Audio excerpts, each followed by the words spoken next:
exposición está a cargo de Mauricio Molina, de la Universidad de Valparaíso. Mauricio es un ingeniero civil oceánico, diplomado en Ingeniería Marítima, es académico en la Universidad de Valparaíso, en la Escuela de Ingeniería Civil Oceánica, siendo responsable de las cátedras de Mecánica de Olas y de Ingeniería de Costas. Mauricio, adelante por favor, tienes 15 minutos. Muy bien, muy buenos días, estimados. Es un placer para mí poder estar en este lugar para presentar un trabajo que vengo dándole vuelta hace bastante tiempo y que ahora por fin tengo la oportunidad de materializar. Y que tiene que ver con los eventos extremos de oleaje para el diseño de obras, pero un problema clásico y que tiene que ver con, bueno, ¿dónde hago la evaluación de los eventos extremos para el diseño? ¿La hago en aguas profundas o la hago en aguas someras? Y la presentación recién de Andrés Puelma me viene como anillo al dedo porque en realidad me da una introducción bastante buena sobre la cual trabajar y de ahí ahorrarme algunos términos en lo que vamos a trabajar en lo sucesivo. Bueno, en particular vamos a trabajar respecto a qué es lo que es el diseño, el análisis de eventos extremos, las características del oleaje en Chile, el efecto que tiene la propagación del oleaje y la dirección y exposición del sitio, y esto va a partir de un proceso de transferencia espectral, un caso de estudio que he confeccionado para hacer este análisis, selección de los eventos extremos, cómo determinamos la altura asociada a ese periodo de retorno, una discusión y una conclusión y algunas recomendaciones. Bueno, cuando nosotros hacemos el diseño de una obra marítima, para ponerlo en sencillo, y esto a partir de lo que plantea la recomendación de obras marítimas española, es que para poder hacer un diseño a partir de nivel estructural, en el sentido de que la obra sobreviva en el tiempo, tengo que considerar fundamentalmente dos aspectos, por un lado de la vida útil y por otro lado del riesgo. La vida útil en el sentido de pensar cuánto horizonte de tiempo yo pretendo que esa obra sobreviva y permanezca en sus funciones de operación. Y desde el punto de vista del riesgo tiene que ver un poco con la importancia que tiene la obra, si es que es de importancia de carácter nacional, supranacional o tal vez netamente local, o dependiendo si es que es un carácter específico o industrial, etc. Hay distintas consideraciones y en las recomendaciones ustedes pueden encontrar esas interacciones. De ambas, uno lo que puede recoger es el periodo de retorno de diseño, que el concepto de periodo de retorno, en palabras sencillas, viene a ser como el tiempo que demora un fenómeno en repetirse. Y por tanto, si nosotros establecemos que un proyecto de obra marítima tiene un periodo de retorno de 100 años, lo que voy a pretender es diseñar para que soporte esa condición máxima que se produce en 100 años y nosotros lo tratamos de atribuir a una condición de oleaje. Esa condición de oleaje se obtiene por una metodología que ya está claramente establecida y que considera la selección de los eventos extremos conocidos a partir de una serie de tiempos. Acá muestro solamente un gráfico referencial y las flechitas marcan algunos de los eventos extremos. En realidad lo que estoy marcando ahí es un umbral y todos los valores que superan ese umbral podríamos considerarlo como evento extremo. Esto a partir de dos criterios de selección, que es lo que se muestra arriba, que tengo la posibilidad de seleccionar el máximo anual o valores sobre un umbral. En cada caso lo que voy a tener es un set estadístico que me permite pronosticar, bueno, qué va a pasar en el futuro considerando que esto es pasado y el desarrollo del proyecto no es pasado, sino que va a ser lo que viene en adelante. Y en realidad tengo incertidumbre de qué es lo que va a ocurrir en el futuro y por lo tanto lo que puedo asumir es asumir que el proceso es estacionario y que lo que pasó en el pasado, para la redundancia, va a volver a repetirse en el futuro. Y para ello entonces lo que se hace es ordenar esta estadística de eventos extremos, analizarla, asociar unos ciertos factores de probabilidad de ploteo y ajustar una cierta curva.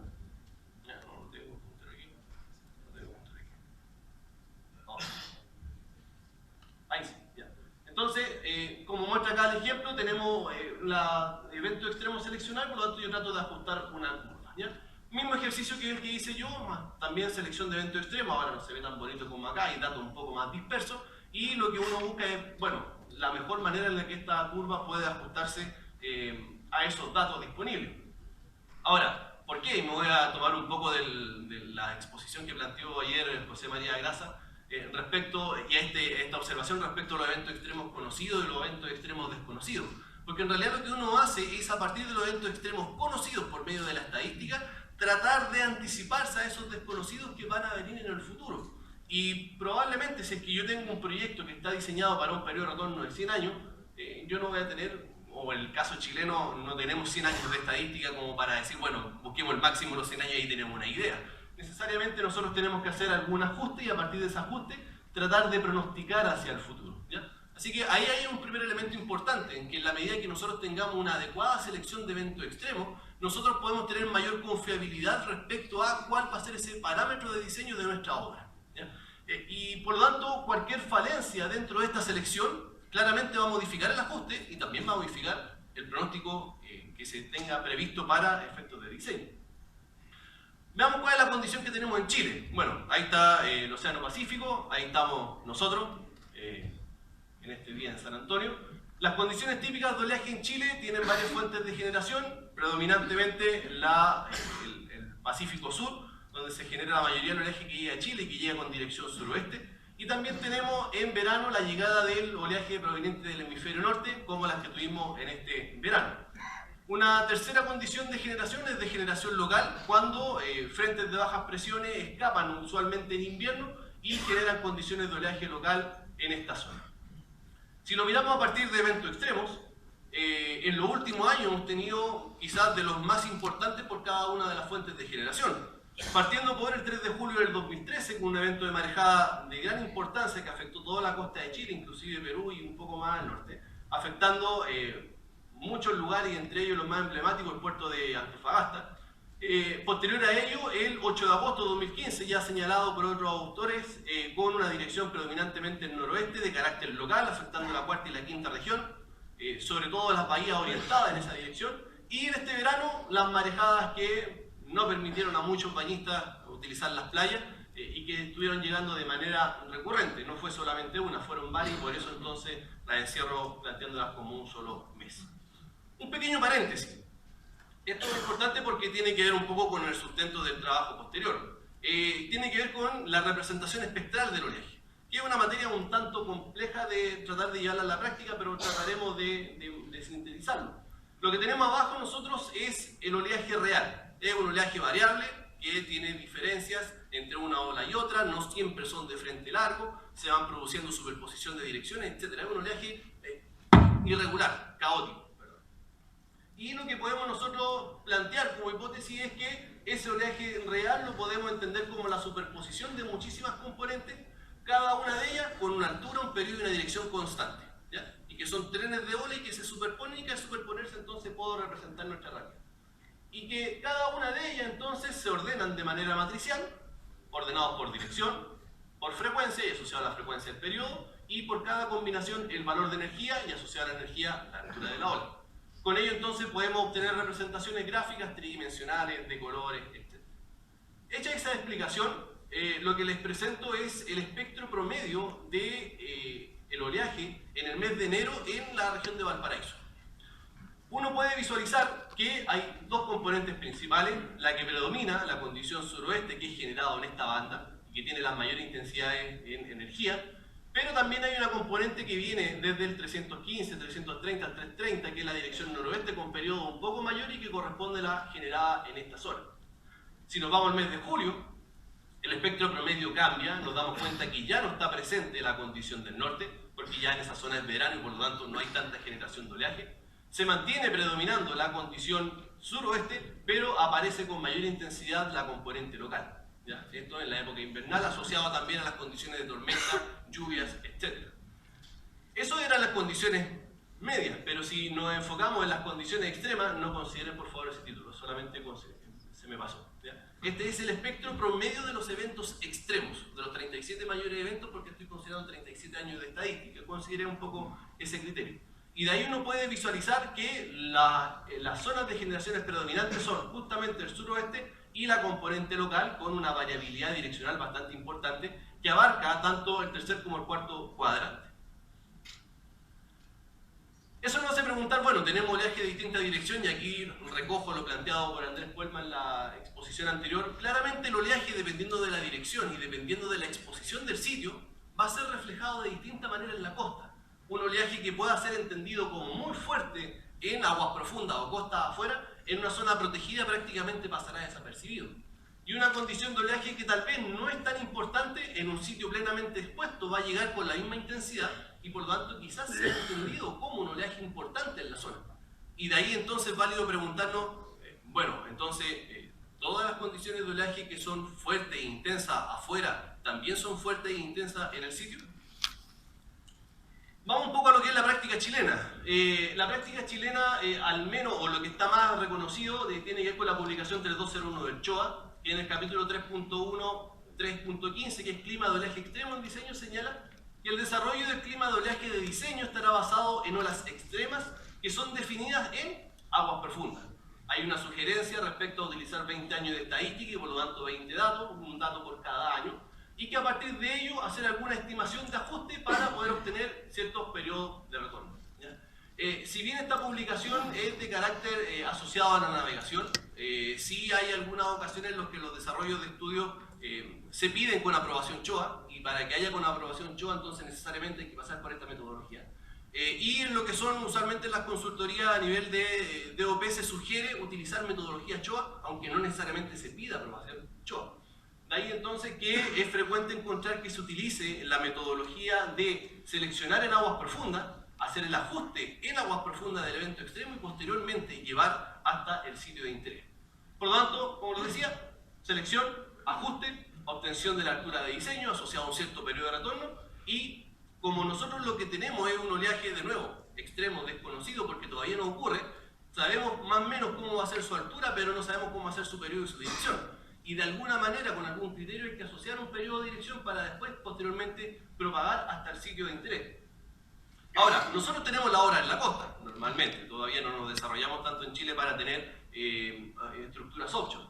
El oleaje de diseño necesariamente debe ser al pie de la hora para efectos de diseño, y eso requiere propagar. Y la pregunta que cabe ahora es, bueno, un oleaje que es extremo en aguas profundas, ¿también es extremo en el sitio?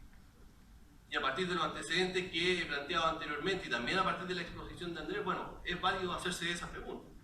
De ahí entonces que he generado un caso de estudio, he creado una batimetría ficticia que ha tratado un poco de representar las condiciones típicas geográficas de Chile, tanto por su orientación como por la selección de algunos puntos que sean representativos de puertos muy abrigados, como por ejemplo podría ser el caso de Valparaíso Coquimbo, con una exposición mayor, como podría ser tal vez el caso de Antofagasta o San Antonio, etc. ¿Ya? Entonces, para ello se definió esta batimetría y 4 puntos en los cuales se hiciera un análisis.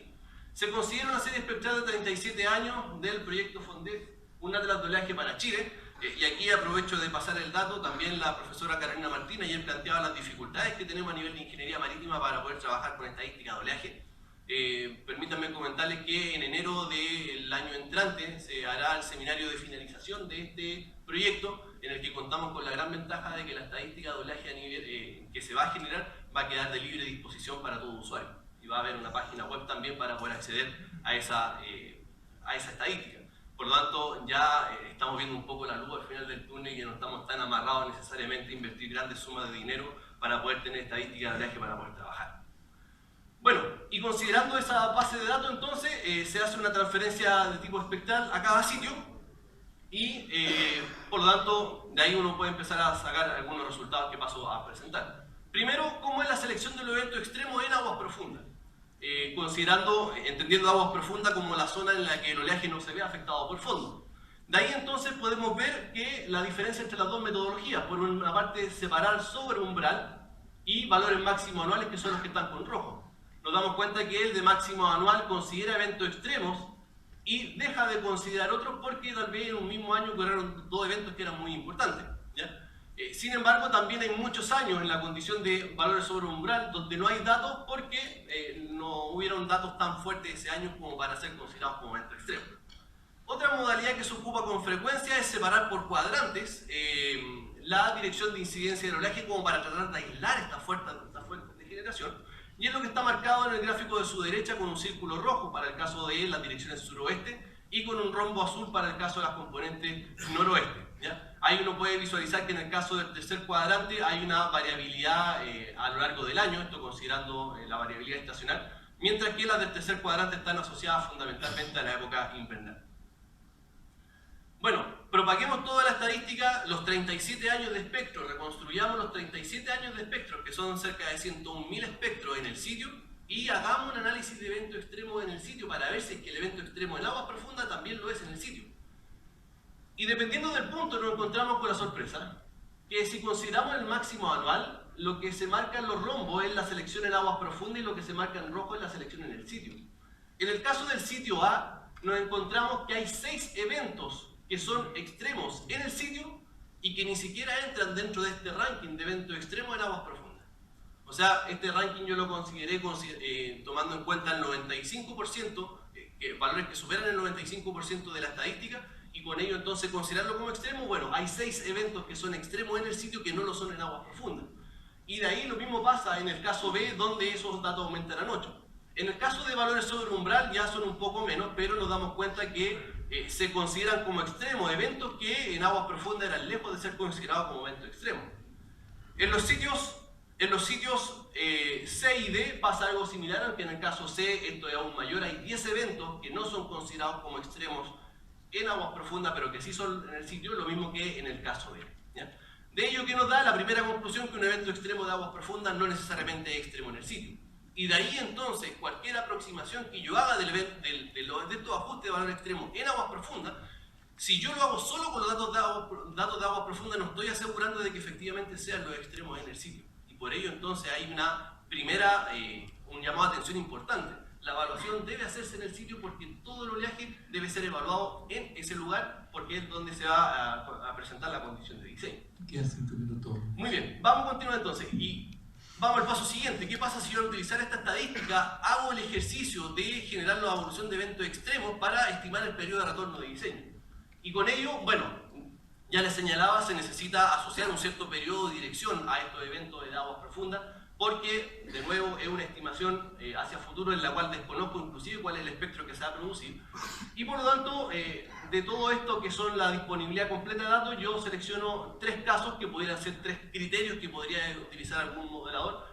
Tal vez ocupar el valor medio o tal vez uno representado por alguno de los cuadrantes, y aquí están separados por cuadrantes, ¿ya? Entonces, a partir de ello tengo 3 casos de asociar periodo de dirección al valor de diseño de aguas profundas. Y bueno, comparo para cada uno de los sitios. En rojo obtengo el ajuste de valores extremos considerando la transferencia espectral completa al sitio y la evaluación de eventos extremos en el sitio. Y lo que se presenta con negro, azul y gris corresponde a cada uno de estos 3 casos, que pueden ser los 3 criterios diferentes que puede tomar el modelador. Y nos damos cuenta que las diferencias en los periodos de retorno o la altura asociada a los periodos de retorno en algunos casos son francamente abismantes. O sea, tenemos casos en que en el sitio corresponde un periodo de retorno de 100 años, pero considerando la metodología planteada con el CHOA, con cuadrante suroeste, correspondería solamente un periodo de retorno de 3 años. Y por el otro lado, alguna componente del cuarto cuadrante que nosotros diríamos, estamos trabajando con un periodo de retorno de 100 años, en realidad ni siquiera calza dentro de las evaluaciones típicas que se producen del oleaje en la zona. Y eso se observa tanto para los 4 casos en que uno hay una exposición completa y hay 3 que tienen exposición variable dependiendo de la configuración. Y tampoco un caso u otro va a generar una regla, porque el que en un caso sobreestimaba, en otro caso subestimaba y viceversa. Esa es una primera, son resultados asociados a la evaluación en el sitio. Y de ahí entonces una segunda conclusión que vamos a sacar es que el valor de diseño en el sitio depende del criterio del diseñador. Y ahí estamos agregando un factor que no necesariamente debiera presentarse y que está evidentemente colocando una incertidumbre mucho mayor dentro del proceso de diseño. Último ejercicio, separemos por cuadrante, con la idea de que al separar por cuadrante voy a aislar cada una de las componentes y por eso entonces voy a generar una mejor aproximación dentro del evento extremo en el sitio de interés. De nuevo, en rojo en el sitio, en gris y en negro cada uno de los casos, nos damos cuenta de nuevo que hay diferencias significativas dependiendo de la orientación que tiene la obra, ¿ya? De ahí entonces lo que uno puede sacar por conclusión es que la separación por cuadrante en realidad no mejora la estimación si es que hay una condición de exposición del sitio en particular con un oleaje que es fundamentalmente multimodal, que tiene muchísimas fuentes de generación de oleaje como el oleaje que se presenta en Chile. En este mismo congreso, hace 2 años atrás en Iquique, Cárdenas, Gómez y Serrano, que están los 3 presentes y a los cuales aprovecho a saludar, presentaron en 2014 un trabajo bastante similar, que era para los casos que estoy trabajando yo, solamente el caso B, y también encontraron resultados similares a los que estoy planteando. La sobreestimación del oleaje en el proceso de diseño implica necesariamente un mayor costo de la obra, mientras que en el caso de subestimar el oleaje implica una mayor vulnerabilidad. Porque yo estoy pensando que esta condición de diseño me va a soportar por 100 años cuando en realidad tal vez soporta 50, dependiendo del caso de estudio. De ahí entonces que la metodología CHOA, que está planteada, es entendible en un contexto en el que los modelos son poco desarrollados, pero ya en la condición actual tenemos muchísimos modelos para poder realizar esa labor. Cuando hay inaccesibilidad a la información espectral, ya le estaba contando acerca de esta buena noticia respecto a la información que tendremos próximamente, y la ausencia de metodología de transferencia espectral, ya tenemos 4 chilenos que han desarrollado trabajo en eso y por lo tanto tenemos material para poder trabajar. De ahí entonces mi recomendación es eliminar derechamente y de manera progresiva la práctica metodológica asociada a la publicación 3201, reemplazándola por una de transferencia espectral al sitio de cada estado de mar. Y de ahí entonces también generar las modificaciones necesarias en esa documentación, porque es utilizada por muchos organismos en Chile como referencia válida y en la cual se está induciendo un error dentro del proceso de diseño si es que se sigue al pie de la letra. Y por otro lado, considerando también los antecedentes de la marejada del 3 de julio, del 8 de agosto, que estaban en un proceso de diseño anterior como marejadas que en realidad eran desconocidas, bueno, en lo posible intentar actualizar esos estudios para verificar cuál es realmente la altura, el periodo de retorno con el cual están diseñadas nuestras obras en el borde costero. Eso ha sido mi trabajo y les agradezco su paciencia.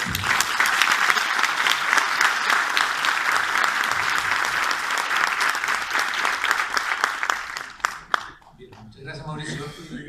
Aunque se ha pasado el tiempo, vamos a hacer una consulta pública.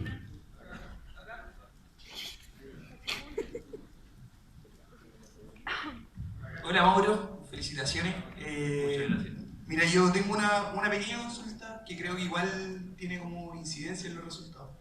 Todos los que hemos trabajado en la parte de modelación sabemos que cada modelo tiene propiedades distintas para poder obtener un resultado de la altura de ola y algunos llegan a diferir hasta 20 centímetros de la altura de ola con respecto en aguas profundas a la propagación. Entonces quisiera saber si es que pudiste ver también dentro de tu trabajo alguna comparación entre los resultados de la propagación del oleaje al sitio de interés con distintos tipos de modelos. Mira, no tuve la oportunidad de hacer esa corroboración. Pero sí hay algunos antecedentes que me permitirían argumentar que los resultados no cambiarían aun cuando utilizaría distintos modelos. Primero, para todos los casos utilicé siempre la misma metodología.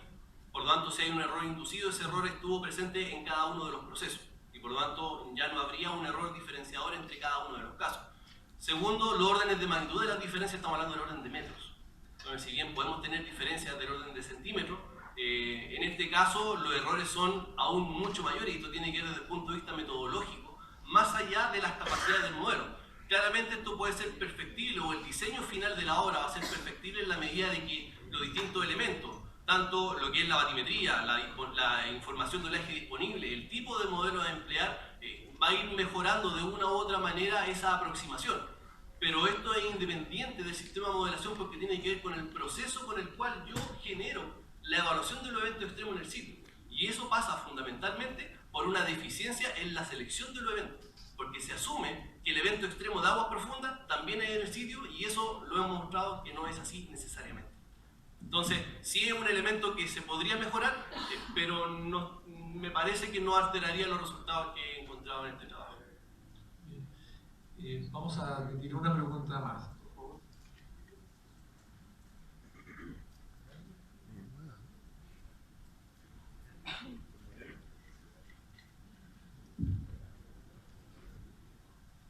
Hemos comenzado la mañana con 30 minutos de atraso que tenemos que recuperar. Sí, muchas gracias por la presentación. Únicamente quería clarificar, porque quizás ayer me expliqué muy mal con esta cuestión que se acaba de colación, y aclarar que yo, más bien, en el caso del oleaje, claro, en el análisis direccional, si hay menos datos, si la muestra es más pequeña, entonces las bandas de confianza en las extrapolaciones de los valores extremos obviamente van a ser más abiertos, va a haber más incertidumbre, pero en todo caso suele ser posible hacer análisis. Sí.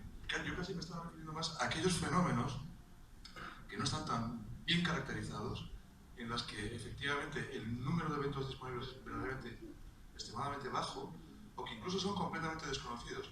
Por ejemplo, esto lo ejemplifica la estadística del pavo, ¿no? Tú eres un pavo, o yo soy un pavo en Estados Unidos, ¿no? Entonces te están alimentando de grano todos los días, ¿no? Y en mayo apuntas tu peso, en el mes de junio también, en julio, agosto, septiembre, y se acerca a acción de gracias, ¿no? Y tú sigues creciendo de peso y de repente llega un día que tu peso se convierte en cero. Y como pavo, eso es algo que está fuera de tu horizonte de fenómenos, ¿no? Era un poco a lo que yo quería hacer referencia, pensando sobre todo en tsunamis o en eventos, terremotos, eventos que hoy en día desafortunadamente no tenemos, yo creo, mucha capacidad de caracterizar estadísticamente. Sí, lo que pasa es que yo entendí completamente el punto que vuelve a aclarar y considero que sigue siendo aplicable fundamentalmente por la manejada del 8 de agosto del año pasado. Por eso también lo retomo. ¿Por qué? Porque algo se mencionó ayer en la Escuela de Ingeniería Civil Oceánica, mis colegas desarrollaron un trabajo en el que la manejada del año pasado, que no estaba contemplada en la estadística, en una base de datos tenía un periodo de retorno de 7 años. Y en otra base de datos no alcanzaba a llegar al periodo de retorno de 2000 años porque se convertía en asíntota. O sea, eso tiene que ver con un evento extremo no conocido, porque nuestra base de datos, bueno, hay... Claro, o sea, si nosotros miramos, esta es la base de datos disponible de oleaje en Chile. En realidad dan ganas de llorar. Esto en mediciones, ya es lo que está disponible. A contar de modelos de reanálisis, tenemos en algunos casos desde el año 79 en adelante. Y entonces lo que haya pasado antes en realidad desconocemos. Y si empezamos a buscar los antecedentes históricos, hay un trabajo de Rodrigo Campos, también de la escuela, que evalúa los eventos extremos de 1823 en adelante, y encontramos que el 6 de agosto de 1865, casi 50 años, ocurrió otro evento de características muy parecidas, al menos respecto a los daños. Y entonces, claro, ahí decimos, tal vez esto no era tan extraño como nosotros suponíamos, pero en realidad, en el momento de que se produjeron los diseños, en el momento en que se produjeron los datos de oleaje, en realidad este evento que tuvimos el año pasado, en la mayoría de los casos no estaba considerado ni remotamente. Y por eso cabe, a partir de la explicación que muy bien usted ha hecho respecto a estos eventos desconocidos. Porque bueno, ya tenemos eventos que antes eran desconocidos, ahora conocidos. Bueno, veamos cómo eso influye entonces dentro de nuestra distribución asociada a los periodos de retorno de diseño de la obra. Bien, muchas gracias, Mauricio.